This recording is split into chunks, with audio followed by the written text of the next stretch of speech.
Hello, everyone, and welcome to a special Thursday edition of the Badger Beer Hour here on June 20th.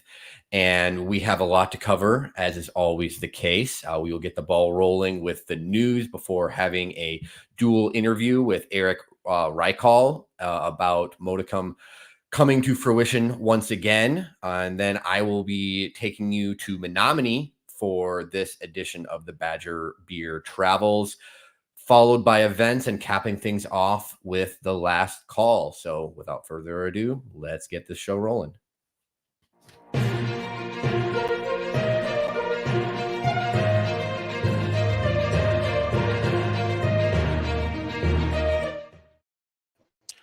Chris, my man. What's up, Landon? So good to see you. Happy June. Happy June, man.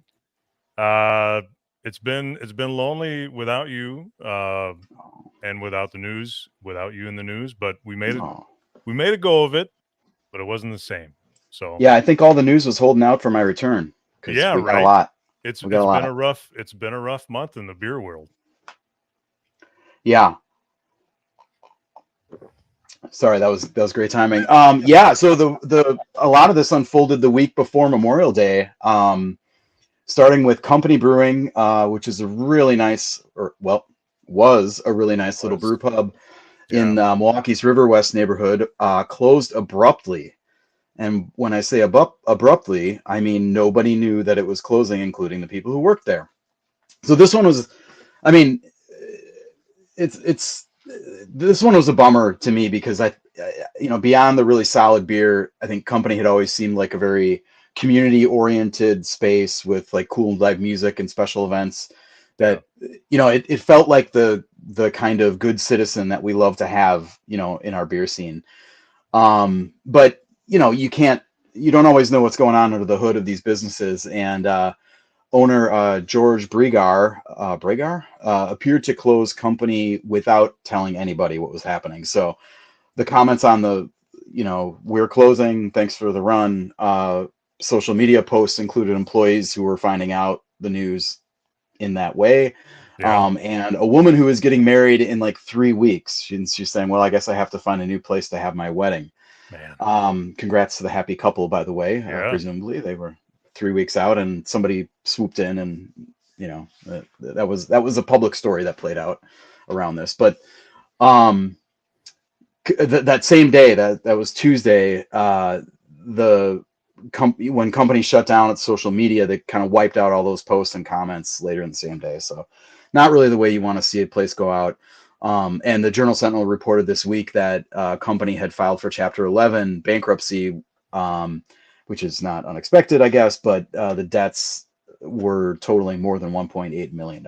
So yeah, that's a lot. Not great. And then like the same day, we find out that City Lights Brewing, also in Milwaukee, appears to be kind of closing-ish, maybe. Yeah. The Journal Sentinel reported that the brewery had halted its wholesale distribution. That means like bars and restaurants are no longer getting 6-packs and kegs.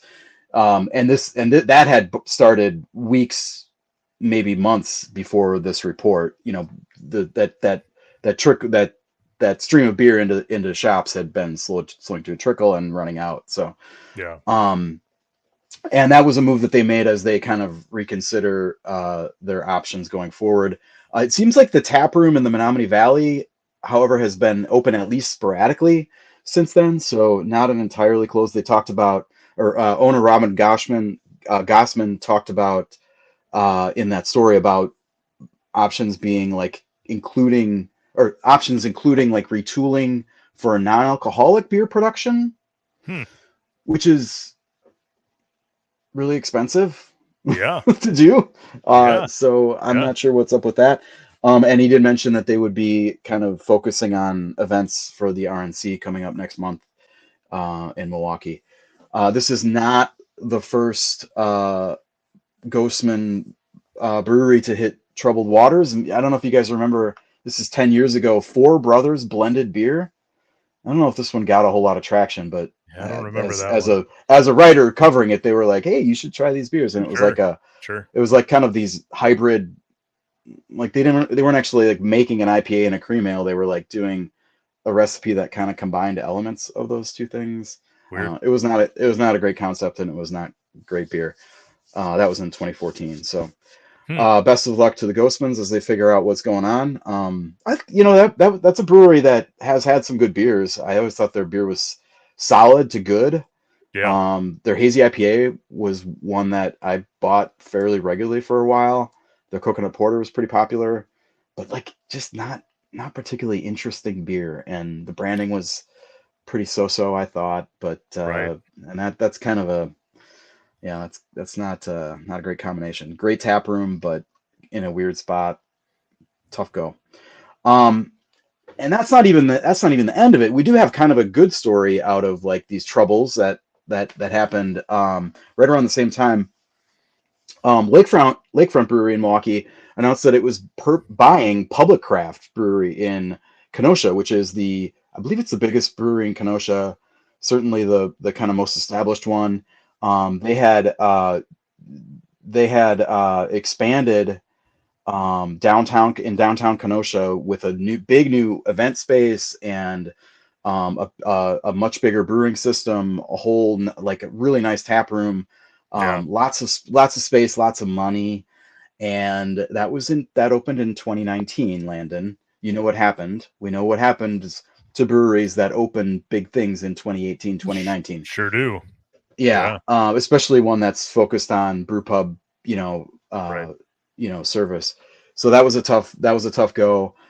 They had actually this is something that we missed in Badger Beer Hour. They had declared bankrupt. They had filed for Chapter 11, or I don't think it was Chapter 11. I think it was the other one. Chapter 9.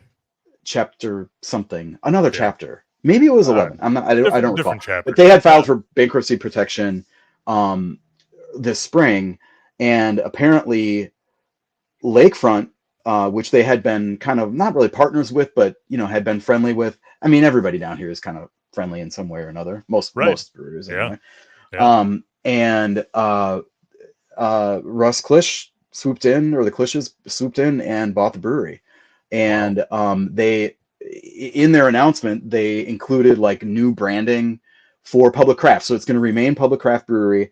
One of the things that they told us, and my colleague at Milwaukee Magazine spoke with Russ Klisch about this, that one of the things that was really appealing about this was there's enough distance but enough closeness that they can still maintain separate brands, and there's a lot of overlap in their distributors. Public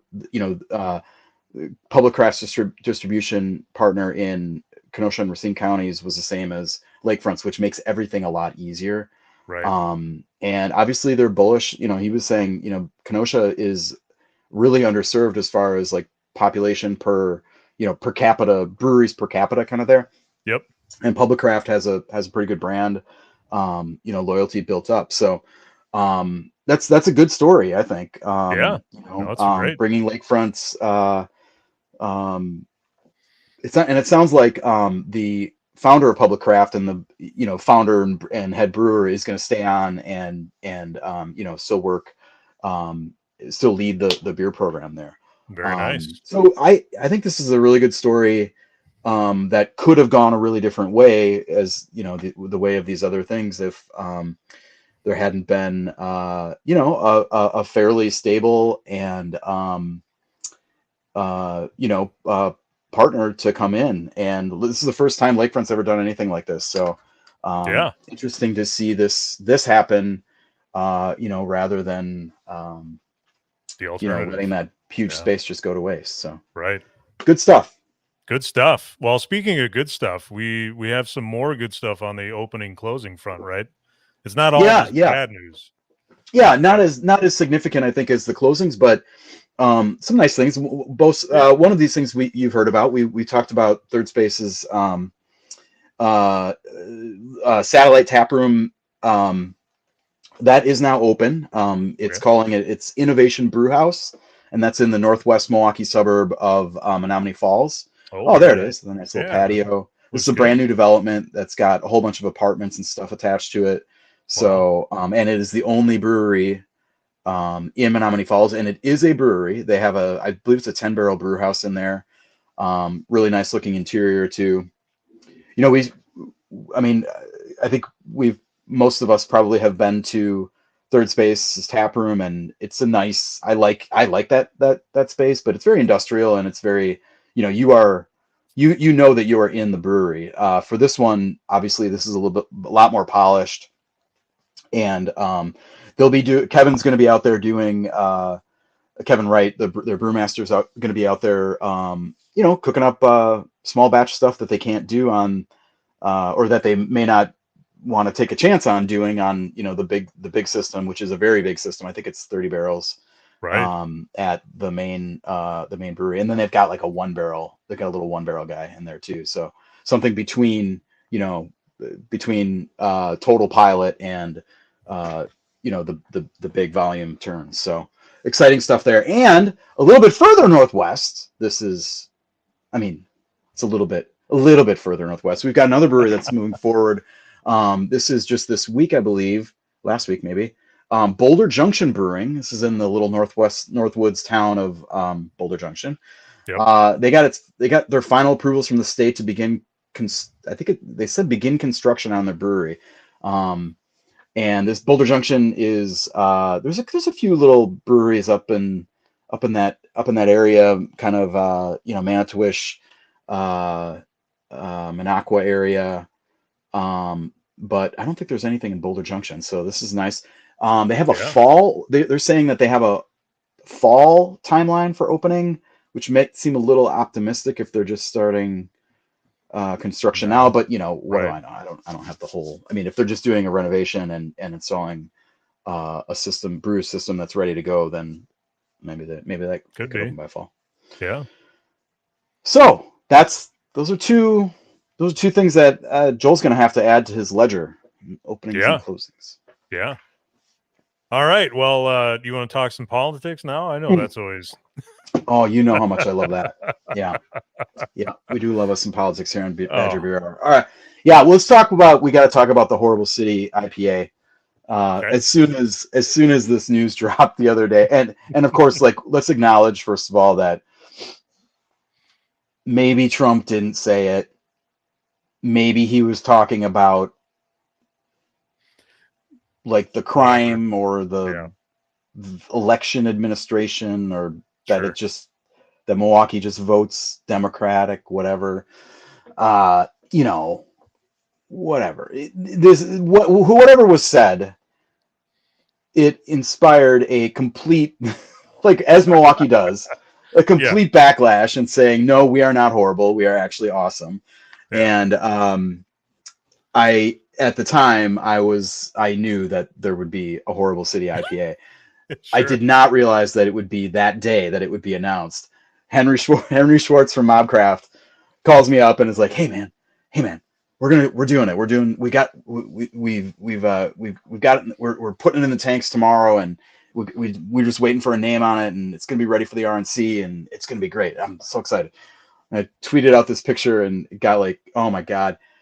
If you ever want to see, I'm a big fan of Twitter. I love whatever.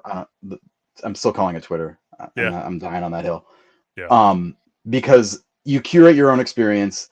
You build a community within, like, you know, like, it's all beer people who follow me, and that's what we talk about. If you want to see a total shit show on Twitter, tweet about Horrible City stuff, and then Horrible City IPA. You know, like a defense of Milwaukee, and then Horrible City IPA, and just enjoy. Let the hate flow through you, as the emperor would say. Yeah. So anyway, that was a kind of an interesting 24 hours on the old tweeters. But that's not it. We got some other stuff. What's my other favorite thing to talk about, Landon? Well, the same thing that it has been for the last couple of years, Minocqua Brewing, baby. Yeah. So today I watched a Zoom hearing of the Oneida County Planning and Development Committee. Yeah. And I don't I mean, I didn't like watch it. I just kind of had it on, and then I kind of perked my ears up a little bit here and there. The reason, why do you think I would have done that? I mean, I guess we kind of gave it away a little bit, but yeah, Minocqua Brewing. Here's the deal. Minocqua Brewing has been running a beer garden at its brewery. This is the one actually in Minocqua, not the Madison Tap Room. Right. And they had a conditional use permit, which is like a zoning deal that allows you to do certain things with your property that, you know, that allowed a beer garden. And the county attorney brought a complaint against Minocqua Brewing that it was violating its CUP for some reason that it was not exactly reported very clearly by our media friends in the North Woods there. And stay with me here. They didn't immediately shut it down, but then today they had this hearing where they talked about all the things, and I will tell you the details of this. I have never heard the words impervious or pervious. Pervious is a word. I don't think that was a word. I've heard impervious. Impervious is the thing, but the opposite of that, it makes sense that it would be pervious. I suppose. I thought it might be permeable or something like that. I don't know. You know, it basically came down to like, is this gravel? Is this blacktop? Are these pavers pervious or impervious? Because that was the detail that was being. It was just horrible. I mean, you know, I'm a big fan of stuff about Minocqua Brewing. Oh yeah. Well, yeah. Imagine applying a county zoning into that. Just inject that into my already enthusiasm. Anyway, they settled on the solution that if they can pave the parking lot, that somehow that would satisfy the conditional use permit, and that they would be allowed to do the thing. And Bangstead, Minocqua Brewing Company owner Kirk Bangstead, he got run out of the hearing early on, physically removed by sheriff's deputies after what WAOW TV described as a contentious exchange with board members. Nobody's surprised there. Yeah. Yeah, I mean, this is like 2 days running, or 2 hearings running on this situation. That's what he does. Yeah. Well, okay, we're just here to report the news, Landon. I'm here to color commentate on the news. Okay, all right, you're going to be the color man. Yeah. All right, I'm the play-by-play guy. All right, so they settled on this solution, and Banks' attorney says, "Well, that's going to cost like $20,000, and we can't come up with that right now. But if we're open with the beer garden until October, when we would normally close, I believe, then we can do it then, and then we can satisfy the conditional use permit for operating the beer garden in violation. So if we can operate the beer garden in violation of our conditional use permit, then we can meet the terms of the conditional use permit." I don't have to tell you that logic did not exactly fly with the members of the Oneida County Planning and Development Committee. Okay, so they say, no, that's not going to work. They voted to suspend the conditional use permit for 90 days, which is basically to October. I have to tell you this one detail. At one point, somebody on the committee asked his attorney, like, "Well, aren't you guys raising all this money for, like, you know, selling shirts and like rabble rousing and stuff?" And the guy goes, "Well, yes, but the IRS that's for the super PAC, and the IRS would not let us spend money. So spend $20,000 on a parking lot with super PAC money." So yeah. So I guess he's asking these people for the wrong stuff. Anyway. Yeah. So technically the beer garden will be shut down, but Banks had said in a Facebook post this evening that like a half hour ago, that like the beer garden will remain open pending appeal, which I don't know. And that the brewery is going to sue the county in federal court because that's where you go to satisfy conditional use permit. Why? That's the jurisdiction. Yeah, and in the meantime, you can taste the litigation. Taste the litigation. They got t-shirts. They got t-shirts already. I think this is one of those like You know, had I'm that- a he had that February made- guy. You know, like my mother-in-law is I love her so much, and I think this is one of those shirts that doesn't actually exist until you buy it, but Right. you know, there it is. You can purchase on Menomonie Brewing's He already. probably had that made up before he even started. That could be true. That could be true. No doubt. So, yeah, that's the Menomonie Brewing update, which I feel compelled to bring to you because I sat through you 2 hours of we got to have it if you sat through it. Well, it's something you can ostensibly only get on here on Badger Beer Hour. It's what the people deserve. And it's breaking today. Yeah. It's breaking right now. Just happened. Yeah, So. just happened. All right, Landon, that's it. That's the news. Get your. Oh wait, no, wait, hold on. I'm a little rusty. And that is the Badger Beer Hour news for June 2024. Yeah.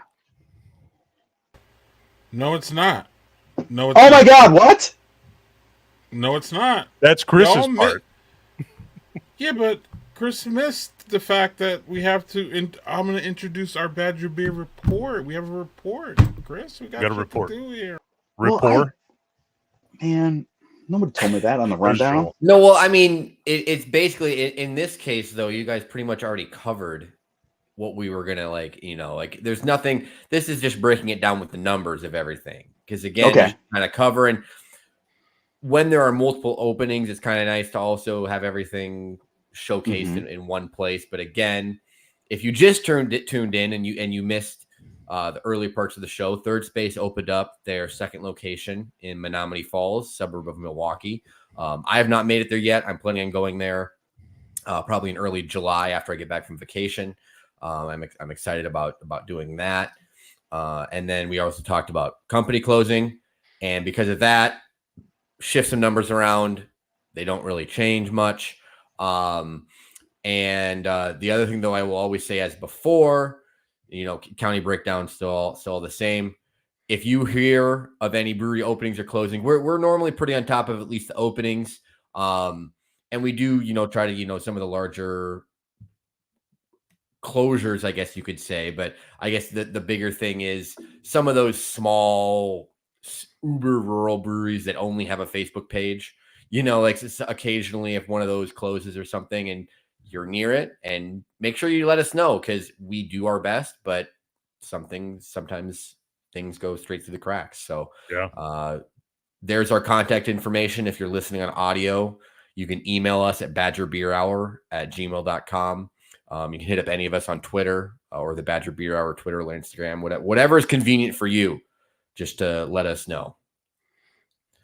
And Greg is saying that we are going to go straight here into Badger Beer Travel. So do we need to do a transition or anything? Or are we just going to hop right in here with me and Landon? I think we're just going to hop right in here. So now Chris says, and that. Oh, and now I'm jumping ahead of Chris. Right. We already did that. Greg is having to hold our hand through this entire thing right now. Right. Man, we got Rusty Damn, on the 4-piece here. Bunch of amateurs. Bye, Greg. Chris, take us out, yo. And that is Badger Beer Hour news for June 2024. I mean,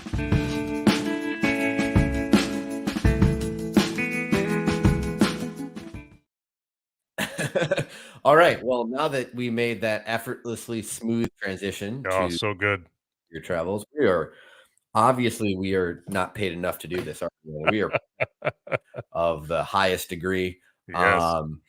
So you are joining me for Badger Beer Travels because, as I mentioned in the introduction, we are going to Menomonie. And for those that are not familiar with Menomonie, that is up by Landon's neck of the woods. Actually, one county over. That's right. About half an hour due west of Eau Claire. Yep. Menomonie, population about 17,000 on the Lake Menomonie right there, home of UW Stout. A little fun fact that when I was doing a little research is that back in 2012, they were one of Smithsonian's top 20 small towns in America. I should say top 20, not the 20 small towns, but that is what it is, which I thought was an interesting little tidbit there. And What we are here for, though, is not about Smithsonian lists or the university. We are here for the breweries. And there are 3 breweries there in Menomonie. And I know that you have had some experiences at all of these. And I myself have visited 2 of the 3 of them and had great beer at them as well. And Menomonie is obviously not a huge city. So the breweries can't be that spread out to begin with. But even in regards to that, they are pretty, close together there. I kind of included that there in the bottom, that if you're willing to walk, you can get to all of them within a mile of each other, all 3 of them. So it makes for a nice little brewery hopping day if you are in that area. When I was passing through and stopped, I only had time for 2 of them. Hopefully at some point I can get to Lucette, which was the third that I missed out on. But now, without further ado, though, we can start with the one that is closest kind of to the downtownish area and on the lake there, Zimmergy Brewing Company. And the name, you may see, well, not a whole lot of words that begin with Z, and Zimmergy actually refers to the process of fermentation and brewing, which is how they came up with that. It's not somebody's weird last name or something like that. Yeah. As I mentioned, they're right across the street from the lake. They opened up in 2018. So I was actually there kind of shortly after, about less than a year from their opening in a former auto body shop. And one thing that they really stressed me when I was talking there, because I included that in my notes, as well as if you go onto their website, I believe they talk about that too, that they use a lot of local ingredients in their beer. Like they really do make an effort to do that.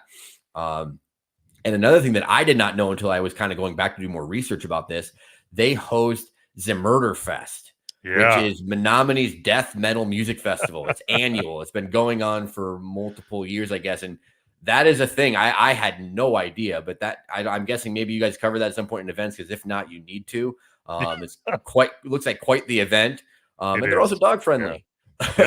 Yeah. So, and as always, I like to include some examples of some of the beer, kind of some of the ones that you may see that they included as flagships: Fluffhead, the Honey Hefeweizen, Afternoon Joe, the Coffee Ale, Toast Brown Ale, the Terry Porter, Robust Porter. I know that's one of their big flagships as well. Yep. They have a German Pilsner Zeitgeist, and then I included, they also had some kind of, looking at their tap list, some interesting barrel-aged beers, like the barrel-aged English barley wine. I went back through my notes, and my favorite is actually a kind of an offshoot of that Hefeweizen. I had a cranberry honey Hefeweizen. That one's good. They had a little offshoot of that. So I guess, what experiences do you have with Zimmergy and their beer? Because these are pictures from my visit, but again, that was from a while ago. And that's pretty accurate still. I mean, that's what your flight will probably look like. The tap room is pretty much the same deal. They in this time, they open up those garage doors still. They have food trucks. Not only do they have Zimmerderfest, but they have, quite often they have musical talent that'll come in and play a set or two. And John, the head brewer / owner, he does a lot of collabs with Brewery Nonick, which you'll get to here in a little bit. But he and Ryan that owns and brews for Nonick, they're pretty good friends. So they do quite a few collabs. If you ever want to know when one of those is coming out, they do a pretty good job on social media, letting people know when that kind of stuff goes on. Yeah. No, it definitely seems like it's another one of those breweries that seems to have a pretty robust variety of options, that kind of, depending on what you're looking for, you will probably find something. I think the ones you have there are pretty regular. They're usually on. That's what I try to include, maybe a couple of the other ones. And by the way, that is a typo. That's supposed to say Brewery Nonick, because I also included it on the next slide. Correct. Because Brewery Nonick, as you mentioned already, they do a lot of collabs together. But they were established around the same time. I actually think this was established very early 2019, and I visited them very shortly after they opened. And this is one of the cooler tap rooms, I would say, not just in this part of the state. I would say the whole state. This is up there in terms of how they repurpose the space. Yeah, absolutely. And we're able to kind of design both the brewery, the bar, kind of together. It's an old 1906 train station, and they really kept a lot of the building the same. Like, all the windows are the same, lots of original bricks. Some of there's the 2 flooring. separate bars, and one of them is more of just like your typical bar area, and then the other one wraps around the brewing equipment itself. And I forget, I was reading an article about the owner. He calls it like the stage, or so, he refers to it as something of that manner. Yep. Because it's like on the brewery is, you're sitting there, it's on display. If someone is brewing while you're in there drinking, you will sit with a front row seat to the whole, the whole shindig. So really cool space. They also now have a permanent food truck with Chef Stacy that I know that she kind of does some different things with that. And speaking of names, I always find it interesting hearing about the background on a brewery's name. They're named for the English pint glass, the Nonic beer glass, for those that may not be familiar with it. Yep. And they have some more kind of, they're traditional styles, but they're not styles that you necessarily see everywhere. Like Strange Ways, a British bitter, that's a very traditional style, but it's not one that you see very many breweries making. A Scottish ale, I know we mentioned Third Space earlier. Their Scottish rye ale has won a lot of medals, but Scottish ales aren't necessarily a super popular style either. Yeah. Little King Milk Stout, Happy Trees IPA. We mentioned the Zeitgeist. And then, I think it's Esprit, the Belgian Patersbier. Like they do some kind of interesting styles. I almost want to hear them in some ways to what, why am I blanking on it right now? The brewery here in Milwaukee. Hold on. I need to look. Anyway, they're doing a lot of styles that you don't necessarily see everywhere. I think Gathering Place. I don't know why I was completely blanking on that. They do a lot of like kind of the European styles that you don't see a lot of places. And I think that's similar to what Brewery Nonic is doing to some regards. I remember at one point you sent a message to us about the Schwarzbier or something like that you were having there. So what are your thoughts on Brewery Nonic? Fantastic brewery. I mean, some very, and like you covered already, some very unique styles that we don't get to see here in the States. Things that you would see pretty regularly in England, Ireland, that kind of thing. Very low ABV beers. You really don't see anything above 5 or 6. 5 or 6 is pretty high. That's my kind of place. Yeah, very sessionable. You can have 3 and you'd be just fine. My favorite beer, they put out a sweet potato porter in the fall. Ooh. Very good, very sessionable, and of course, that's as close as you'll get to a pumpkin beer for me there. So that's probably I mean, sweet potato pumpkin, those are pretty much cousins. So right. Ryan's a great guy. I've known him for a while so he used to brew this before it became Brewery Nonic. He was in maybe a barrel and a half, very small system in a place in Menomonie. He was brewing in the basement, and so then he just naturally progressed to here. He and his dad are the ones that remodeled this whole train station. Well, so if you can tell them that they did I mean, I'm sure you've told them that you've done a fabulous job with it, because they did because like I said, they repurposed it in a way that the building still is speaking to its history while also being extremely functional for what it currently is. So, and that's what I always look for. Like I've gone to breweries and a lot of different types of buildings, and it's always nice when the space is still functional, but you can still tell what it was, and that history of the building is still present, and that it's not gutted and put up drywall and that's the end of it. Because I've been to those too, and where you don't really know what it was. So I do think that is very commendable to keep that piece of history for the community as well. And one small thing about Chef Stacy, she does I think it's Thursdays. She does Thursdays, and it's like curry, some Asian inspired food, and then I think brunch is always on Sunday. So fantastic food. And it goes fast. I'm sure, especially when it's like I think it's kind of a limited thing, because I remember on the website it said something about basically it's available or open till it's gone. This isn't an unlimited buffet style thing where you can just come as and everything. So and speaking of things kind of in the community, Lucette is kind of an interesting one. This is the one that I was not able to visit, but so they were founded back in 2010. And then they started canning things in 2012, but then the tap room came along later in 2015. It's, as again, I have to, like I said, sucker for the name. They're actually named for Paul Bunyan's sweetheart, Lucette, which I thought was a fun, like all three of these names, it's a very fun group of names in terms of where the background they're coming from. Yeah. So if you're hungry, they do the Neapolitan style pizzas. And if you are with someone that prefers not to drink beer, or maybe you got some kids with you, they also make their own root beer. And then the real kicker is that they have an event pavilion that can host a variety of events. You can see the pictures up there, can seat up to 250 people. So you're talking about weddings, corporate events, class reunions, all that kind of stuff. So it looks like a fabulous place. It seems like a great venue to host that kind of event. And again, seems to have a variety of beers. One of their big sellers, I guess, is their blonde ale, the Farmer's Daughter.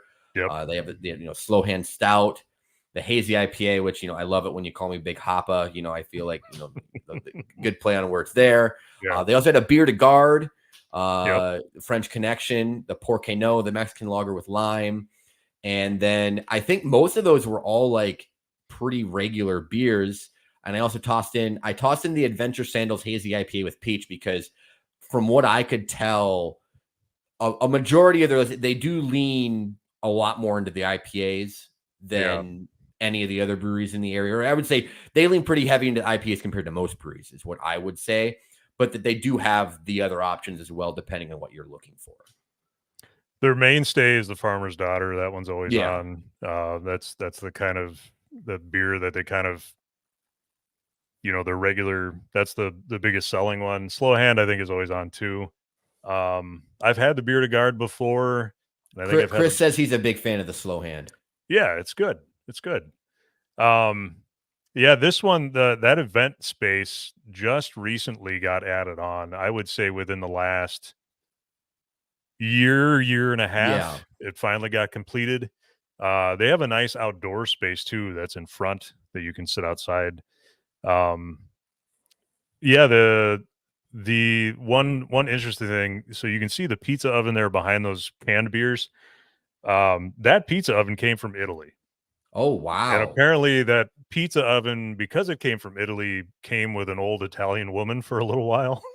Oh, really? So when they first opened, she was training them how to cook the pizza the proper way. Yeah. And pizza was coming out that looked good, but it wasn't apparently up to her standards. So she'd basically say, no, it's shit, and she'd toss it away. And then yell at them and make them do it again, do it the right way. That had to be quite the work environment there for a couple of weeks. Then. It was entertaining to watch. I missed that in my research. Obviously, that they didn't write an article about that. That would have made for I think it was one of those things you had to be there for. Okay, yeah, they weren't necessarily promoting that fact that they had an Italian woman just screaming at them about making the pizzas wrong. I can't tell you it is at least it's up to my standard. The pizza's fantastic. Yeah. They look really good. Like I said, so as this was the one place that I did not visit to, as I mentioned on there, it's got there in the little bottom. These photos are from their own Facebook page. So right. But the pizzas, I looked online, they look great. Yeah. And that is really cool that they obviously have like a very, I guess, traditional official pizza oven. I don't know what the right word is for that, but it's not your run of the mill pizza oven. That they're not popping them into a microwave behind the bar that you can see. No, yeah, you can actually just watch them. I mean, that's the bar right there, and they're cooking it right behind the bar. So, yeah, you get to, if you're sitting at the bar at least downstairs, you get to watch them make pizza as they're doing it. Yeah, so that is awesome. And so I guess I can go back here to kind of go back to the other lay of the land side. Do you have any other overarching views on kind of the beer scene there in Menomonie? Because obviously, Lucette is technically the old dog there, even though the tap room's only been around less than a decade, and then the other two came around both around the same kind of time. But having three breweries for that size of a town is a pretty healthy, robust offering. Yeah. I would say if you're going for the beer, start in Nonic and go to Zymergy and then finish at Lucette with pizza. Lucette's still going to have beer that you'll like, but if you're the beer first, food later kind of a person, that's kind of how I would run it. You're going to have to walk up the hill from Nanak to Zymergy, but if you want to walk anyway, but you got to burn it. I mean, if you're going to be eating lots of pizza later, you got to, the calorie deficit has to be built up a little bit. Yeah, you can burn a few calories. Yeah. Yeah. No, I think that seems really accurate. Like I said, I would love to spend more time at both Brewery Nanak and Zymergy that I went to, and also hopefully get back to Lucette. Maybe I can convince my wife to stop there for pizza with the kids at some point. There you go. But yeah, so as is the case with how I always like to end it, make sure no matter where you are living or where you're visiting, be sure to drink local everywhere. Cheers, everybody.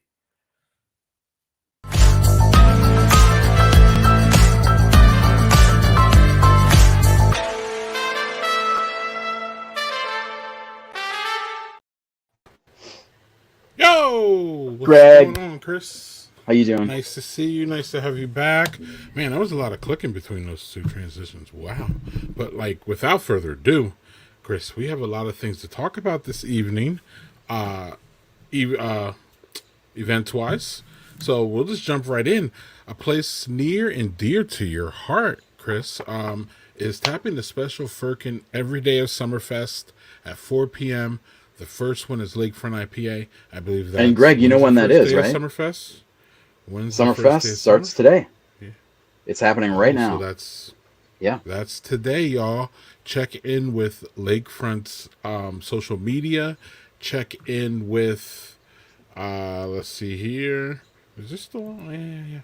Check in with Lakefront social media, but also you can check in with. Let me get to it, Chris. Wow, we got a lot going on here. Where is it? Oh yeah, check in with a thing near and dear to Chris's heart too.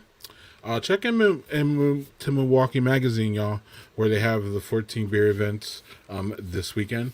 But also that's where I found that Lakefront was having a Firkin every day, and each Firkin is listed every week. You can find what's going on in Metro Milwaukee right on our website. Not only every week, but absolutely, and specifically with this Lakefront Firkins. Man, I love Firkins, so I had to highlight that one. I couldn't let that one slip at all, even though I probably won't taste any of the Firkins. Mm-hmm. Well, that's a shame. It is, and I just wanted you to acknowledge that. So, as long as you did, we're good. So, we have Ray's Green has a pop-up beer garden, Chris. That will be tomorrow from 6 to 11. Is this someplace that you've ever been, Chris? I've not been to Nagawaki Park, but there are pop-ups. There are brewery pop-ups. Well, they used to be all over. Like basically every little town park had a like out in the burbs had a beer garden, and that was kind of like sponsored by a different brewery. Often in Milwaukee, sometimes out in the burbs or whatever. But lately, actually, there was a story. The Journal Sentinel had a story I think it was today or yesterday, about the challenges of the implementation of that new brewery beer, the 3-tier law, basically that we've talked about quite a bit. And our guy Ron from Amorphic, he called this one out and said, that this central, it basically the law centralizes and also gives local authorities, centralizes these permits that allow these kinds of things. They're called the +1 permit, basically, so if you have a brewery, you can have a beer permit or a liquor license, essentially, that allows you to do sell beer at another site. And a lot of brewers were using them for this purpose. And I know I backed news into the event segment, Greg. How I was gonna I was gonna do that. But the story pointed out some of the challenges that these breweries have been having with this new regime. And there are a few breweries, including 1840 and a bunch of other ones, that are saying that they have not been doing as many events like this, like these pop-up beer gardens and park beer gardens and stuff like that, because they haven't been able to get the right approvals. So kind of a bummer, but I think it'll get ironed out. But this, because it just was implemented I think May 1st or May.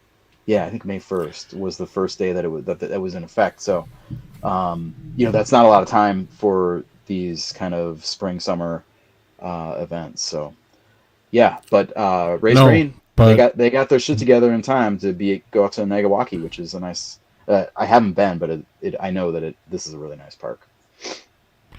yes, and luckily, y'all are in Milwaukee, the best place outside of the best beer garden city in America. I will go out and say, y'all can prove me wrong. Prove me wrong. Actually, Please wrote something about that in our June issue that I'll tell you about later. Yeah, right. So y'all are in a good place to weather the storm, if that makes sense. So, right on. I'm going to weather the storm, I think, because it's going to be stormy on Saturday, and head over to the Herbery's tap room here in Madison for the first anniversary weekend extravaganza. Thanks, Joel, for the shout out for that. He just recently visited them, and he'll probably want to tell us about that in the last call. We'll see. He's got other things to tell us, though, too. But the Herbery is going to have a bunch of things going on, Chris, starting tomorrow. Looks like they got some music coming in, like, the normal anniversary celebrations. We got some DIY tie-dye. And Herbery is one of the only breweries that I know of that does not use any hops in their beer. That's their deal. And Joel was really intrigued by that. And now that I set him up, he's probably going to definitely want to say something about it in the last call. So stay tuned for that, y'all. And stay tuned. I think I'm going to be heading over there on Saturday after a bread making course, Chris. Bread? That's a different kind of yeast, Greg. Yeah, but it's fermenting. It's not brewer's yeast. It's baker's yeast. All those things. Yeah, it's science, nice. And I don't know. It'll be fun. Nice. Kind of. I'm bored and I need a little bit of a test. So let's go make some bread. So also on Saturday, unfortunately, and the only reason it's unfortunate is because Chris and I will not be there this year. I know. This has been one of my favorite events the last several years. And this is I was kind of excited because this is going to be a new version of Lager and Friends. They are bringing it home basically.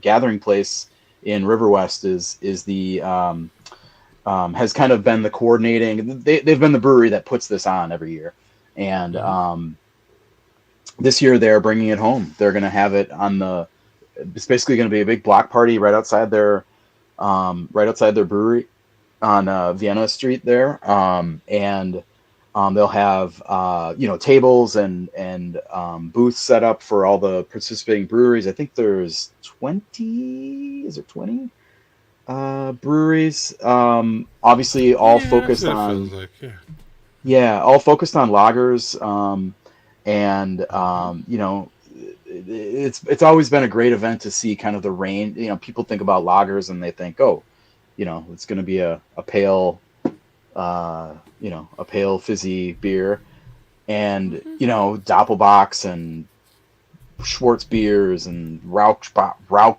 beers, and so many different ways to use lager yeast and create something interesting and unique within this kind of great family of styles. I'll say too that it is like a beer festival. Certainly there are there's always a great Helles or Pilsner or something like that, but these breweries are bringing they're bringing some wild stuff. So it still does have that kind of festival vibe to it. Saturday at Gathering Place. You can get there. I think Lager and Friends is lagerandfriends.com is the website. So, and I can't make it. I'm going up north for a really special birthday party. So, as soon as I saw the date for it, I was like, oh no. So. Yeah, or you can find it on gatheringplace.com too, probably. So, all that. It'll be fun because it's just a fun, really, really laid back, fun one. Lager people are cool, are good beer people. They're the right beer people. This is one of the best crowds of any beer festival that I've been to.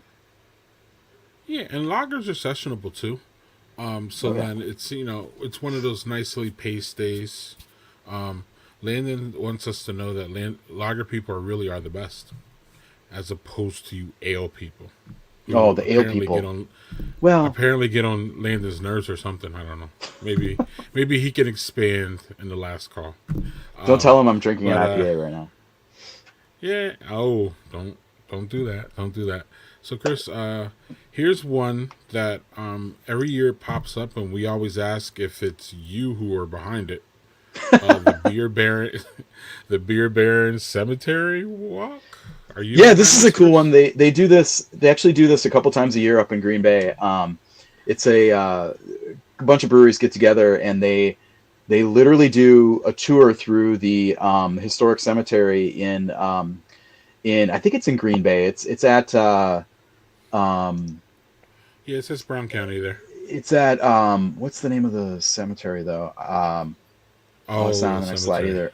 But the local I think it's the local homebrewer club does a walking tour where you get to go through and see all these different the grave sites of the beer barons, right? Yeah, exactly. And you kind of learn about the long brewing history in Brown County. Mm-hmm. And there's obviously beers included. So, walking tour, and it's happening this Saturday, but there's a bunch of other dates later this summer and this fall. So nice. I think that's a cool event. Back in my shout out Brown County, Green Bay. Born and bred. Yeah, born and bred. And leave your Ouija boards at home for that. Yeah, I mean, don't talk. We don't want to talk about. We don't want to talk about the ghosts or anything too much. No. Nor do we want to try to interact with them. And I wouldn't know from experience. I'm just saying. Anyway, Chris. Yeah. we have the Cheers Fest here. That is put on by Third Space. Food, beer, DJs, live art, drag show, warning, activities, community. Looks like a fun Pride. It basically looks like Third Space's Pride celebration. So good for that. And that's this Saturday, 1 p.m. to 5. So if you don't go to Lager and Friends, you have this. So yeah, and I'll just say that Third Space has they do like a monthly charity where they partner with they have a special beer just for this not just for this event, but they put out a special pride related beer this month, and donating proceeds from the sales of that to the Milwaukee LGBT Community Center, which is a really nice organization, and they do this every month with a different organization. They've done stuff for they've done fundraising for homeless outreach stuff, housing issues, pet stuff, like pet adoption, all kinds of great things. Nice. It's a nice community dimension to what Third Space does. It sounds like a lot that Delta Beer Lab out here does. Really good things. Yeah. So I would check their website, y'all, for more information. But here's what I got. Or actually, I got this off Facebook. So if you're a Facebook fan, you should be able to find that there. So, Chris. So moving right along, we have there's some beer Olympics on Saturday too. I mean, there's just so much happening during these weekends, Chris. You miss one Saturday. Weekend. And you miss like everything. But Beer Olympics is over at Enlightened Brewing. It's a $50 fundraiser. The grand prize is a $50 gift card. My bad. Registration is $25 per team. The fundraiser is for the Wauwatosa Curling Club. Chris, have you ever curled? I have not curled, and I really want to. I've got a bunch of friends who curl, and this is out in Madison, and shout out Todd, Johnny. But yeah, I have not curled. I really want to. Oh, I you feel like should it would be a introduce me good to your use of curling my friends. like high skill, like high fine motor skill, but low athletic ability. Yes, and it's fun. It's really fun.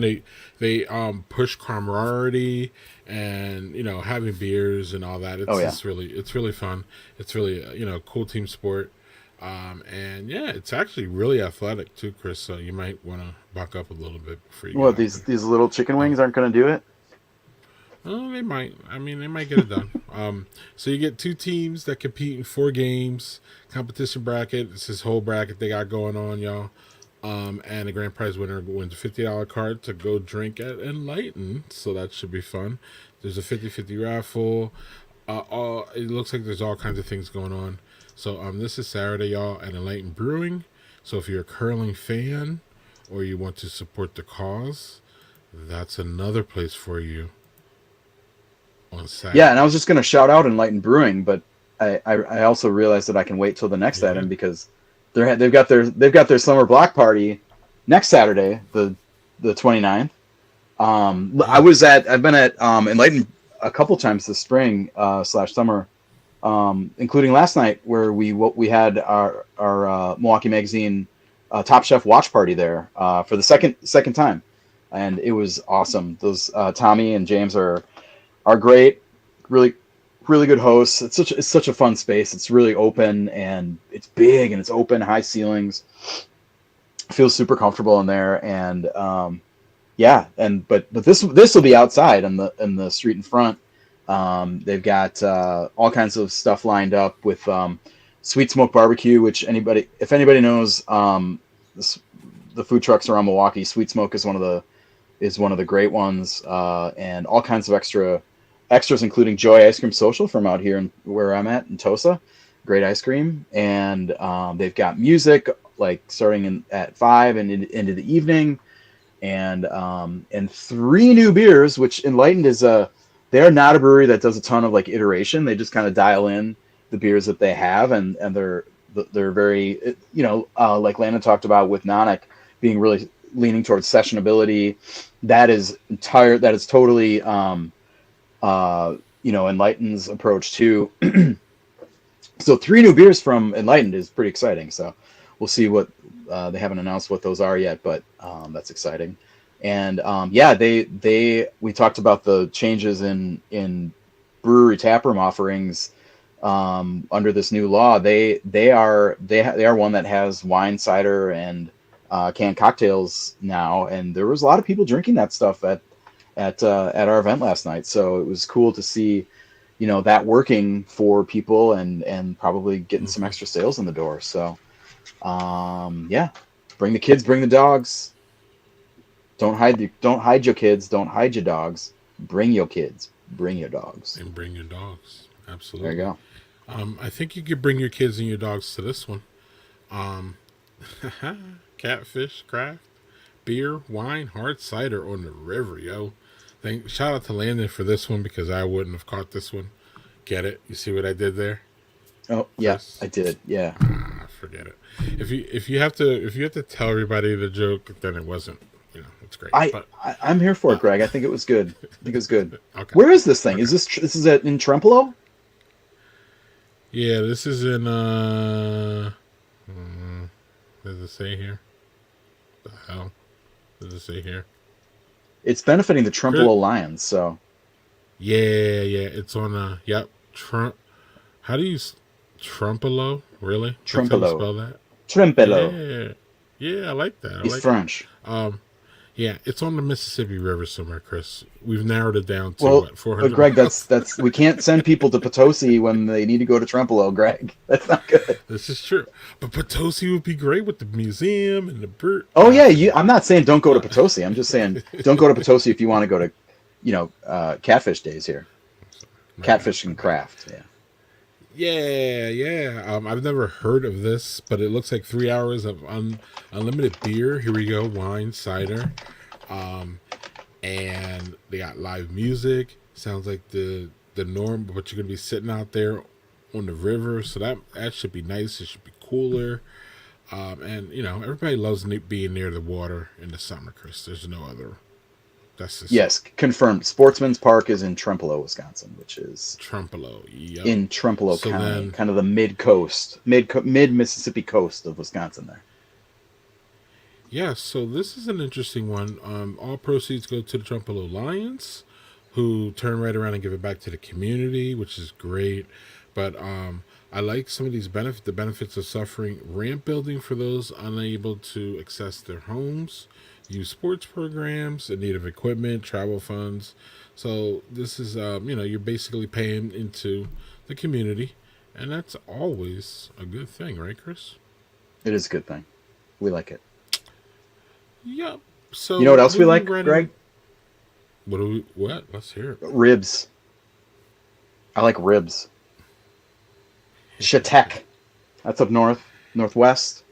We got the Right. Bruin Rib Fest. This is now we're jumping ahead here. We missed a weekend in here. Yeah. But yeah, we're it's- in July now. we were surprised. We were surprised there weren't quite as many little festivals and stuff that we could find in Wisconsin this summer. But we got Chautauqua's Bruin Rib Fest, which is nice. Yeah, well, that's July 13th. I think what happened, Chris, is one of the things is that it seems like there's a lot of things the next 2 weekends. There's clearly a lot this weekend. Yeah. And then the weekend after that is July 4th weekend. It's so the 4th, maybe the breweries So, were like, we're going to chill on that weekend and not really do anything. And now we will go right back. Right after July 4th weekend will be this weekend, or the weekend after. We're getting back into it. And we're going to have a Rib Fest here, y'all, which sounds amazing. Yeah, so this looks like your standard beer festival deal. You got your sampling mug, you got brewers, you got live music from the Jerry Way band. That's you get, if Jerry Way's not there, it's not even really a beer festival, is it? And then the key factor is the rib tasting. So that's I think there's going to be 4 different barbecuers. I think they said there, maybe 6, 4, something like that. So you'll have a nice sampling of some different kind, maybe some different sauces, and maybe you'll have pork and beef. I mean, there's nothing really more to say about this. I'm sold. Actually. Beer and ribs. Yeah, if you're close, I don't know, what you're doing. So here's where we talk about Milwaukee magazines every week. Y'all put out a wonderful list for Milwaukee only, y'all. So if y'all living in Milwaukee or you're traveling to Milwaukee for the weekend, like I love to do for beer, this is really your go-to stop to find pretty much everything that's going on per weekend, right, Chris? That's the good stuff. Absolutely. So we're going to some things we wanted to highlight on the horizon, y'all. Don't forget necessarily this year, but we recognize that you're not necessarily going to hear this on a Wednesday, or in this case a Thursday, and then jump out and go oh, I'm going to go to that beer festival on Saturday. People's schedules book up here, so we want to give you a little bit more, a little bit of advance warning on what's the good stuff that's coming up. Yeah, and that looks like a Wisconsin prairie there. I like that. It's nice. Puts me in that mood. The Malt City Brew Fest. Chris, you familiar with this one? I have not been to this one, but do you know why Manitowoc is Malt City? No. Their Breeze Malting has it's got to be the biggest building in Manitowoc. They've got a huge malting facility. I think it's right downtown, and it used to be a Budweiser, like a in-house Budweiser thing. I'm not sure. I don't know if that's true or not, but I'm kind of spitballing from memory here. But this is going to have 30 craft breweries, music, food trucks, and more downtown Manitowoc. Yes. Hopefully, it'll be cooler by the lake, July 27th. Could be a little muggy. Could be a little muggy. Bookmark that, save that date, y'all. It's coming up. You might want to look into tickets. We'll probably talk about it a little bit more next month, so we won't stay on it too hard. And then we have the Milwaukee Beer Fest. The 14th annual Milwaukee Beer Fest, which I'm sure Chris has some idea about. Yeah, this one's right downtown on the lakefront in McKinley Park. Same weekend, Saturday, July 27th. They've got the VIP deal. They've got This is a nice setting. We talk about the Great Taste being like the best setting for a beer festival in the world. Mm-hmm. And I'm not going to say this. I mean, this is not better than that because, it's a little open. It doesn't have the shade that plus it's a Great Taste. But Milwaukee Brew Fest, very, very solid. And the nice part is that when you get done, downtown Milwaukee is right there. The lakefront's right there. So you got a lot to do after when you get out at 6 o'clock or whatever it is. So, yeah, nice event. Yeah. And then here's a quick overview: $75 and $95 for general and VIP. Looks like you can see the tickets are on sale right now, y'all. So yeah, look into those, but those are a little bit further out. But you need to save the date because the weekend. And Greg, we would be remiss if we did not mention the festival that we just mentioned, the Great Taste. Oh, what is the date? What is the date on that? August. Well, I know, but if you're saving dates, you got to save that one. That is well, you've August already saved it 10th? Because you better have your tickets already.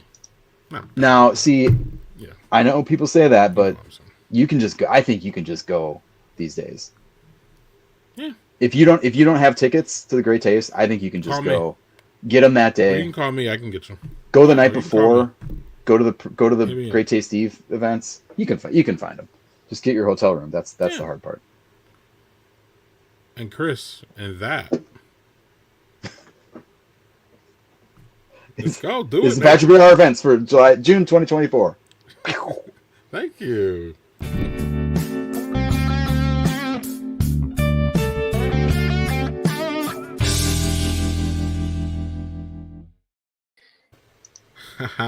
All right. So got a lot to get to here. Great episode. Great work, y'all. Real quick though, the last call is it's a roundtable of what we're doing, what's going on with Badger Beer Hour outside of this, all kinds of different things, our personal thing. But we did miss one thing in news, Chris. So I do have to make sure that everybody knows that the Lone Girl, especially here in Madison, Lone Girl Brewing is opening up a Madison tap room with Roman style pizza at the end of this month. They said at the end of June. So you got a week in the old Oso Madhouse. I drove by there 2 days ago when I did my Giant Jones event, and the Oso Madhouse sign was still there. So there's still work to do. But Lone Girl is they're expanding. And yeah, Lone Girl is a restaurant that brews their own beer. That's the way they put it. And but they're award winning. They recently won an award. Where was it? The World Cup? Joel or Chris? One of y'all know this, right? The Lone Girl just won a national award for I think it was Belgium recently. Yeah, it was. Yeah. So they're putting out good beer. And Roman style pizza, I mean, I'm down for it. I don't even know what it is. I Googled it. It's some square, thin. It doesn't matter. It's pizza. Like, does it really matter? I mean, it's pizza. Greg, you've never been to Rome? Come on. No, right. He didn't have the pizza there. So. Oh, that's right. Yeah, he was all up on the scampi and shit like that. Yeah. Right. And I don't think any Italian women were used in this iteration of. Oh, well then, how do we know that it's good? How do we? Yeah, you don't know it's good. See, if I don't have Nana yelling at me, Italian pizza, just I'm taking it. If I'm in Menomonie, Wisconsin, at Lucette Brewing. I always pictured I pictured this old lady just taking it away from a guy who's about to eat it and say, "No, it's not good enough." Mm-hmm. It kind of was like that. It was a little like that, yeah. Joel, you want to talk about this real quick? Yeah, just to kind of briefly mention again that we started up a separate Twitter account for the Badger Beer Hour. We also have the Instagram page. Both of those accounts, Instagram, we kind of do more of posting kind of updates on what we're all kind of doing with things. But in both cases, we're really promoting events and ongoings that are happening at breweries that we don't necessarily have time to discuss on the show, whether that's beer releases, whether that's weekly live music, yoga, weekly events, that kind of stuff. I've really been on top of, if you are following the Instagram account, if you follow the stories, I try to make sure to post all the events going on that breweries are posting about. And then on Twitter, breweries aren't as active on Twitter typically, but whenever they are posting about something, we're trying to retweet that out to the audience. Basically just trying to use those accounts to really share what breweries feel is important to them. So that's kind of where we're at. And if you're watching this on my Twitter account, like, go follow Badger Beer Hour, like, right now. What are you doing? Yeah, listen to Chris. There it is. Yeah, Badger Beer Hour. Like I said, do it right now. Well, we all have our own personal accounts that we kind of use for our own things, and the Badger Beer Hour accounts are now, like, they're primarily used to promote strictly what is going on with Wisconsin breweries. And so if you want to be up to date and staying on top of what is happening at breweries, because we're covering, I'm posting stories and retweeting stuff from breweries all over the state. Like, we really are covering as wide of a footprint as we can within the state of Wisconsin. So I do definitely recommend, if you follow us, go follow the Badger Beer Hour thing, because it's more specialized to talking strictly about what is happening up to date at Wisconsin breweries all over the state. Yeah, and if you follow me on Twitter, I've been a little bit less active on the kind of nuts and bolts, like, here's a good event happening. I mean, I pick my spots a little bit more.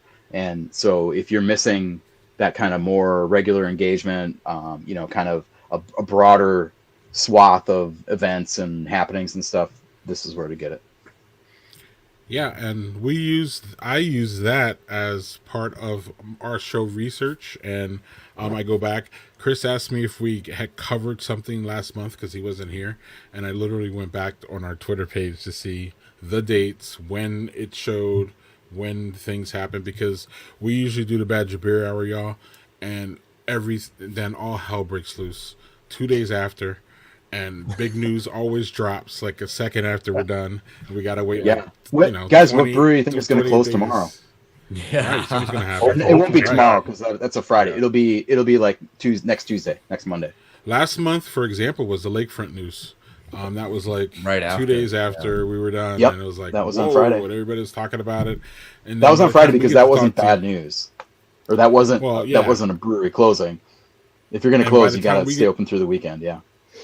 Right, and by the time we get to talk to y'all, it's like old news. Y'all like, damn, that was last month. We're like, yeah, but we still want to talk about it, so we're going to. Anyway, thanks, Joel, for that. Joel, is there anything going on with you as far as yeah, well, I don't want to monopolize, but I do have quite a few things going on. I know Greg mentioned, I won't spend too much time, but just mentioning that I did go on Father's Day.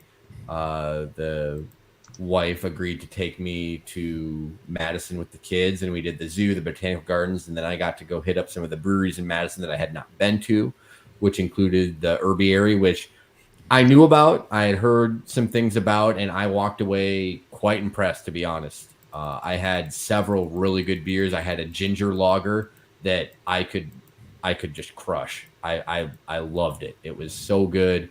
I think it's called the Zinja beer, I think is what it was called. I also had a really good sage wit beer, and they had a coffee kolsch that was made with locally roasted coffee.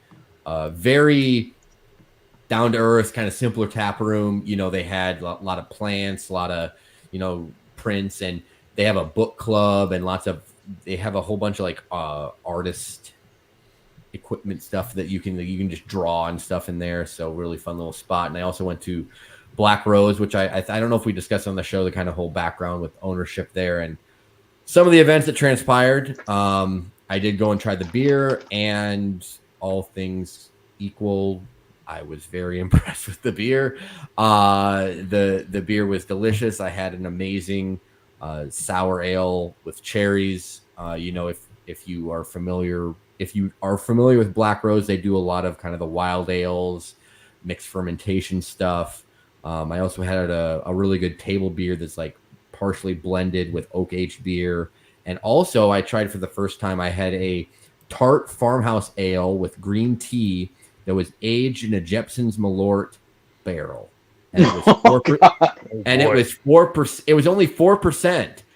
And I don't think they aged that, but like it did not taste like an abrasive alcoholic flavor. Like you got some notes or something, I guess, was in it, but I could drink a lot of it, and I could drink it again.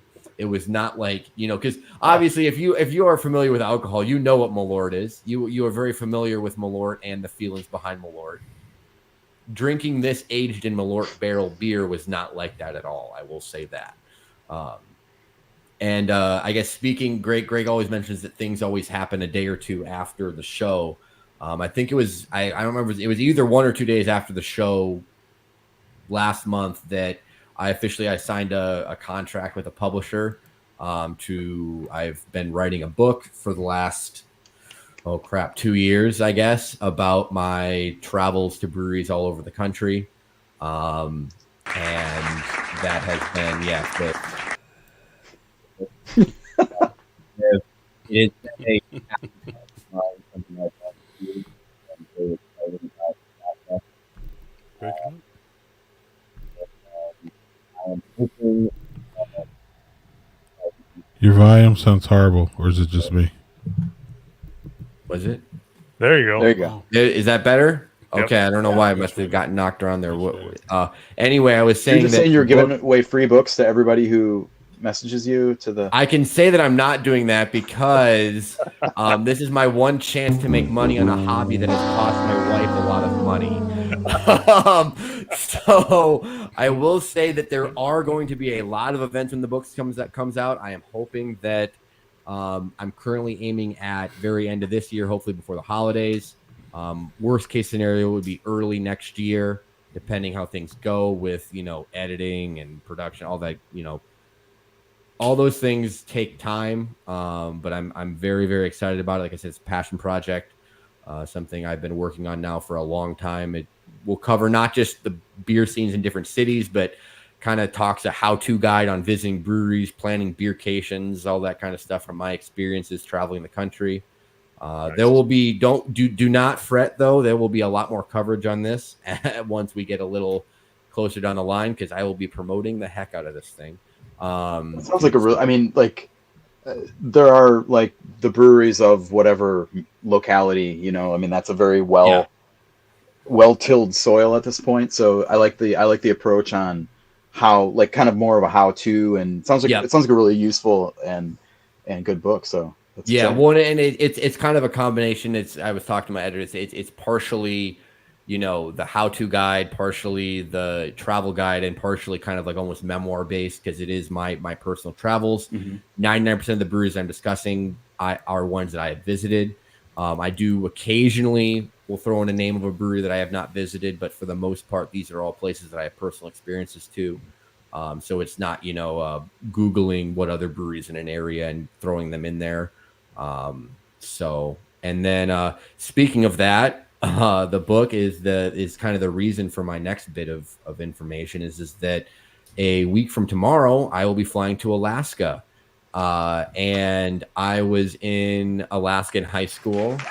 I guess clapping. Yeah, it's not quite as, paying to go on vacation isn't quite the same as, writing the book for multiple years. But this, as I said, I went there in high school, so I obviously wasn't visiting breweries, and Alaska is the final state for me to visit a brewery in. And so that will be my 50th state. And a little fun fact is that I have half accidentally and half kind of purposely here at the very tail end set it up so that Anchorage will also be my 500th city that I've been to a brewery in.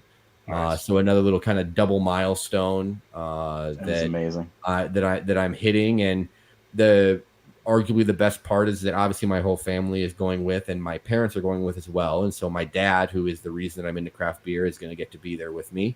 And he's gone on a couple beercations with me, and we always go to breweries in the Twin Cities whenever I visit him. And getting to share that with him is going to be make it extra special, because I almost in some ways feel this one's almost hitting a little bit harder than when I hit hitting 1,000 breweries was really cool, because I had that as my goal for a long time. But doing the whole 50 state thing is I'm not gonna. It's a pretty cool thing. I'm really excited to hit that milestone next week, and getting to do that. And I'm sure my wife is hopefully just praying that I am now, content.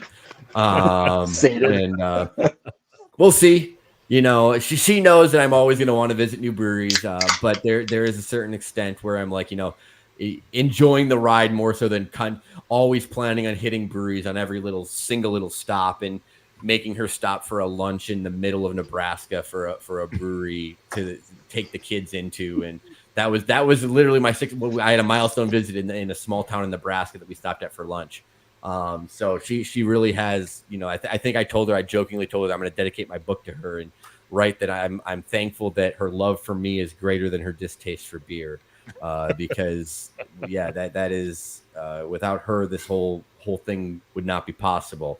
But yeah, so long story short, make sure if you can follow me on Instagram and Twitter if you're interested in Alaskan breweries, because I'll be posting a lot about that kind of stuff. And I'm excited to kind of go up there and see, because outside of Alaskan brewing, you know, because, you know, their amber ale and a couple other beers that people may be familiar with, it's going to be cool to go up there and visit these breweries that most people like you don't really hear of, because there is, Anchorage has a pretty healthy brewery scene up there. I think there's you know almost 20 breweries around that Anchorage area, so it'll be neat to check all that out. But and you're going next week?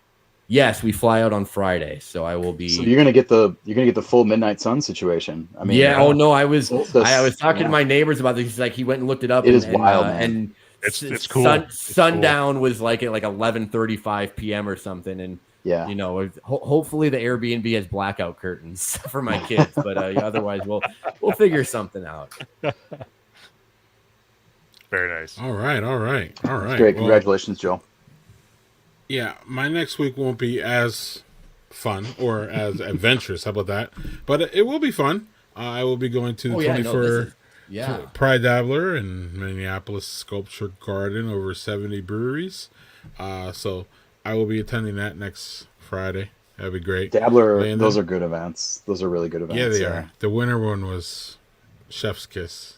So this should be great. And yeah, Chris, I'll be decked out in my Pride gear like you were when you went to Pride, and all kinds of people can say all kinds of crazy things about me during that, like they did to you. So like that'll be great. That'll be fun. Look for that, y'all. And Landon, I don't know, maybe we can meet up for when I come through there. Maybe we can meet up. I'm not sure. We'll talk about it next Thursday. Yeah. So lastly, I had a Juneteenth marketplace at Giant Joe's. Went fairly well. Couple bumps, but it was a good time.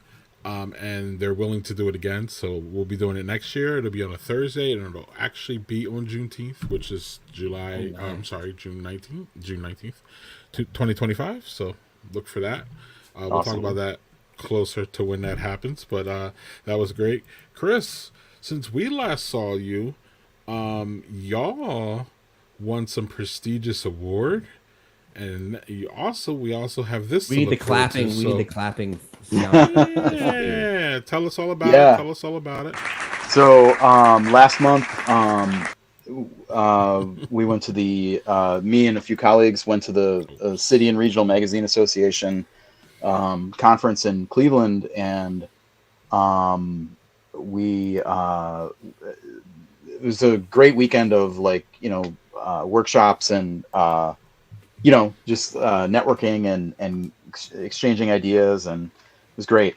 But at the end, they have this awards presentation, and these are awards that are given out to the city and regional magazines all across the country. And Milwaukee Magazine won General Excellence in its circulation division. So we are, by generally one measure, the best of our peers in the entire country. Generally excellent. It was extremely satisfying, and I think you mentioned you had the June issue up, Greg. I mean, we're gonna win it again next year. This is a great. If you're in the Milwaukee area, this is a great issue. And I don't say this every month, but it's our summer guide, so it's got like calendars of all the best stuff that's going on in the city, and really around the state. It's got all kinds of interesting stories about stuff around that too. And then we have a feature well that includes just 3 really awesome stories. One is a reflection on working like John Gerda is basically like the foremost historian in Milwaukee, and he reflects on his time straight out of college working at this group home in on the South Side, and kind of the experience that he had as an ideal, the idealism meeting the reality of what social work is, which is like kids who just don't give a shit and are troubled, and one particular case in particular.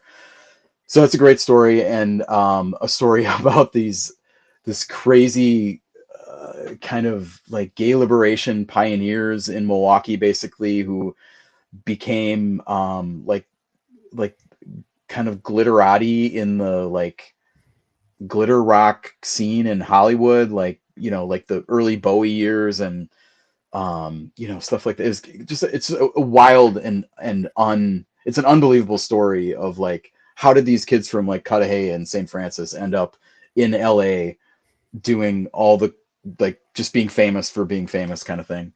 Wonderful story. And then we have a state parks guide that includes write-ups and information about all 50 state parks in Wisconsin. So it's an issue that I am really proud of, and I think we really like the timing of winning this award and then this great issue coming out, like we knew it was really good when we finished it a couple months ago, and now to have that be kind of the face, and like, dude, the Top Chef guy is right on that cover. It's a wonderful cover by our art director Chelsea Mamaro, and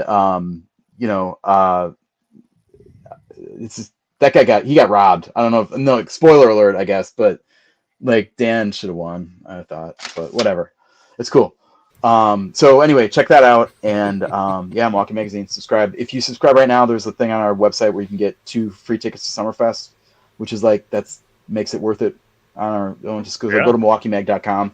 It's like a digital delivery, so you can get it right. You can subscribe tonight and go tomorrow. It's in your inbox. Boom shakalaka. Very nice. Excellent, Chris. Excellent. I promise there's nothing as cliche as boom shakalaka in that issue also. Okay. Greg doesn't sound convinced, but Yeah. Spit take. Chris, good to have you back. Yeah, great to be back, guys. Good to have you back, Chris. Landon, I don't know how you're going to follow up an Alaska trip, a beer dabbler trip, a great excellence.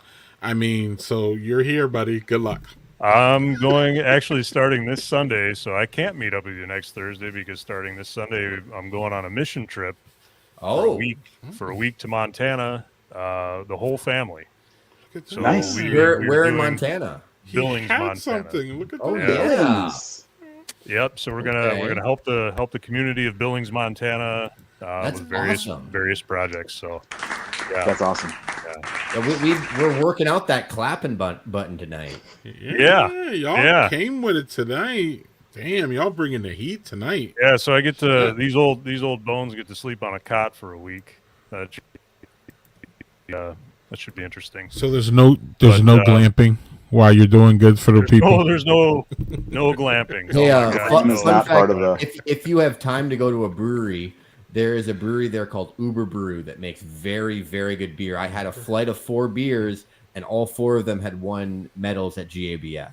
All 4 different beers. So I would look them up if you have time. We have a free day on Saturday, and after a week of me leading a group of teenagers that I don't even know in various projects. You'll be ready for 4 beers. I will be ready for at least 4 beers. Well, and the flight are small pours, though. You may just want to do a flight of full pours. No, he's going to do a flight of like the liter pours. Glasses, yeah. 4 liters of beer, please. It'll be good, though. It'll be good. It'll be a good life experience, I think. So yeah, absolutely. Yeah, we're looking forward to that.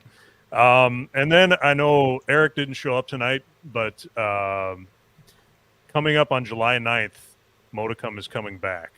So we'll probably talk about it in next month's episode 2.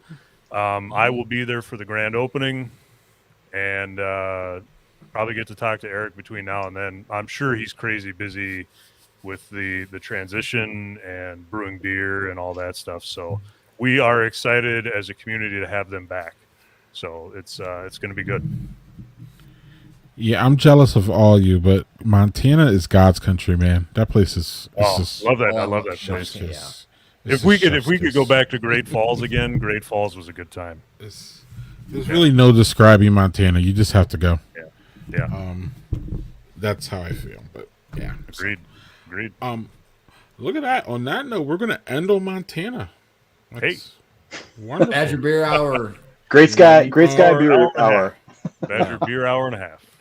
Yeah, and I don't even know Big when the Sky. next one Big is. Sky, not Great Sky. What am I saying? Big Sky. The next Badger Beer Hour, y'all, is Wednesday. We're going back to Wednesday. Yeah. July 17th.